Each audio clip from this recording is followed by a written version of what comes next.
I found that nothing in life is worthwhile unless you take risks. Nothing. Nelson Mandela said, "There is no passion to be found playing small and settling for a life that's less than the one you're capable of living." Now, I'm sure in your experiences in school and applying to college and picking your major and deciding what you want to do with life, I'm sure people have told you to make sure you have something to fall back on. Make sure you got something to fall back on, honey.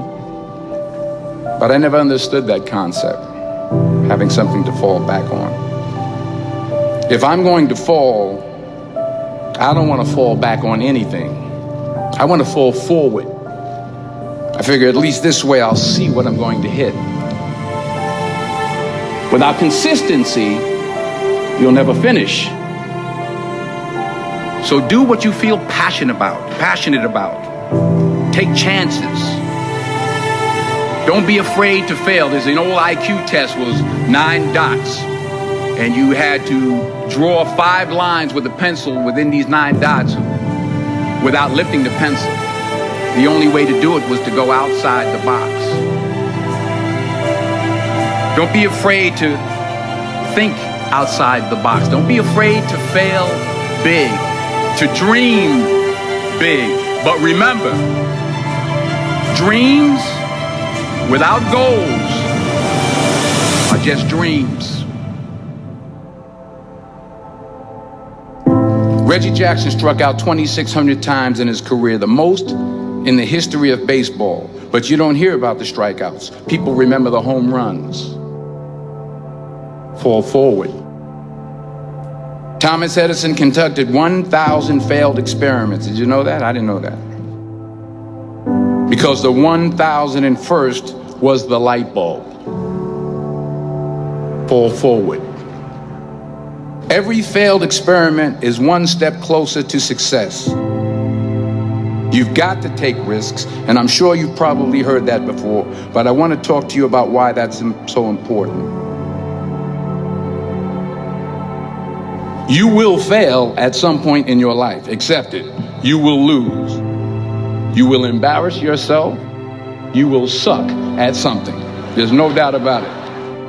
And I know that's probably not a traditional message for a graduation ceremony, but hey, I'm telling you, embrace it, because it's inevitable.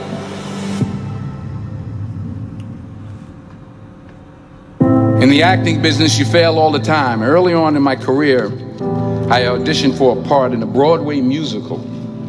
Perfect role for me, I thought, except for the fact that I can't sing. I didn't get the job. But here's the thing. I didn't quit. I didn't fall back. I walked out of there to prepare for the next audition, and the next audition, and the next audition. I prayed. I prayed. And I prayed. But I continued to fail, and fail, and fail. But it didn't matter, because you know what? There's an old saying, you hang around the barbershop long enough, sooner or later you're going to get a haircut.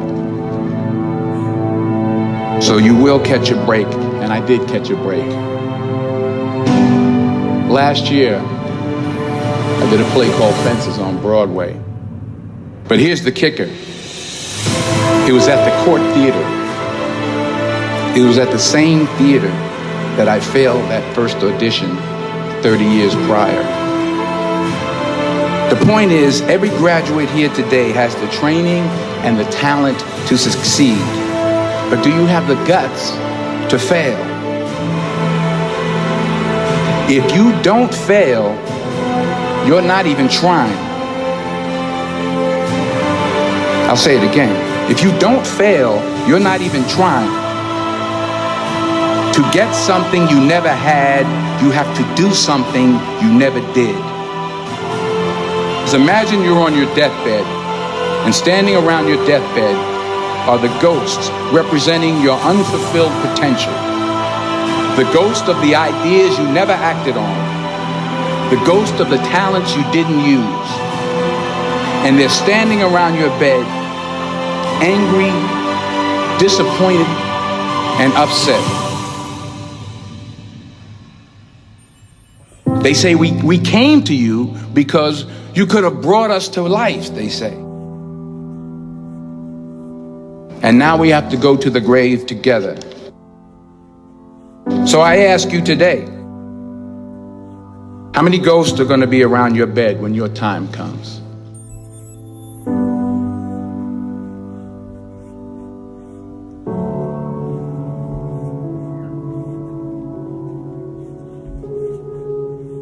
I just got back from South Africa. It's a beautiful country, but there are places there with terrible poverty that need help. And Africa is just the tip of the iceberg. The Middle East needs your help. Japan needs your help. Alabama needs your help. Tennessee needs your help. Louisiana needs your help. Philadelphia needs your help. The world needs a lot, and we need it from you. We really do. We need it from you young people. I mean, I'm not speaking for the rest of us up here, but I know I'm getting a little grayer. We need it from you, the young people, because remember this. You got to get out there. You got to give it everything you got, whether it's your time, your talent, your prayers, or your treasures. What are you going to do with what you have? I'm not talking about how much you have. Some of you are business majors. Some of you are theologians, nurses, sociologists. Some of you have money. Some of you have patience. Some of you have kindness. Some of you have love. Some of you have the gift of long suffering. Whatever it is, whatever your gift is, what are you going to do with what you have? All right, now here's my last point about failure. Sometimes it's the best way to figure out where you're going. Your life will never be a straight path. I began at Fordham University as a pre-med student. I took a course called cardiac morphogenesis. I couldn't read it, I couldn't say it, I sure couldn't pass it. So then I decided to go into pre-law, then journalism. And with no academic focus, my grades took off in their own direction. I was a 1.8 GPA, and the university